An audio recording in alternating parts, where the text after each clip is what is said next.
উত্তরবঙ্গের এক ছোট্ট গ্রাম শ্রাবণের বিকেল বেলায়। ঘন কালো মেঘে ডেকে আছে আকাশ, ঝিরঝিরে বৃষ্টি পড়ছে অবিরত। কৃষকদের মাঠঘাট ভিজে একাকার হয়ে গেছে। এই গ্রামে বাস করে কৃষক ও কৃষকের বউ। কৃষকের ছিল একটি ছেলে। মা বাবার কি হয়েছে, মন খারাপ কেন?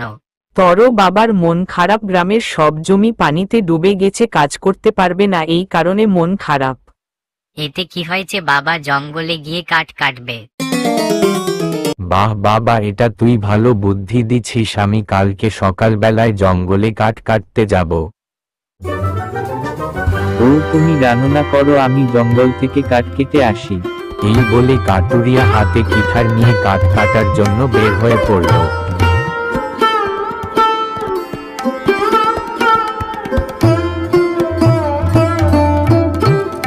কাঠুরিয়া এক গভীর জঙ্গলে পৌঁছে গেল। সেখানে পাখির ডাক খুব সুন্দর ছিল, জঙ্গলটাও অনেক সুন্দর। কাঠুরিয়া জঙ্গলের ভিতরে ঢুকতে দেখতে পেল শুকনা কাঁচা গাছ। সে গাছ কাটা শুরু করলো। তখন কাঠুরিয়া কাঠ কেটে বাড়ির পথে রওনা দিল।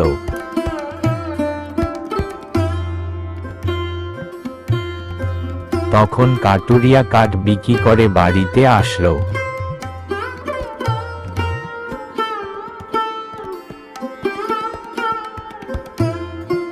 বউ রাহুলে কই? রাহুলকে তো দেখছি না। রাহুলে মাঠে গেছে খেলার জন্য, তুমি এখন ভাত খেয়ে নাও।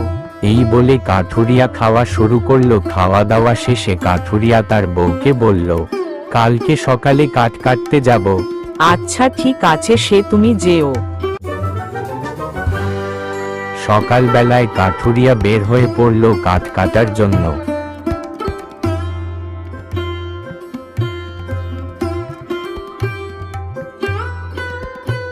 কাঠুরিয়া সেদিন জঙ্গলে গিয়ে অনেক খোঁজাখুঁজির পরেও শুকনা কাঠ পেল না।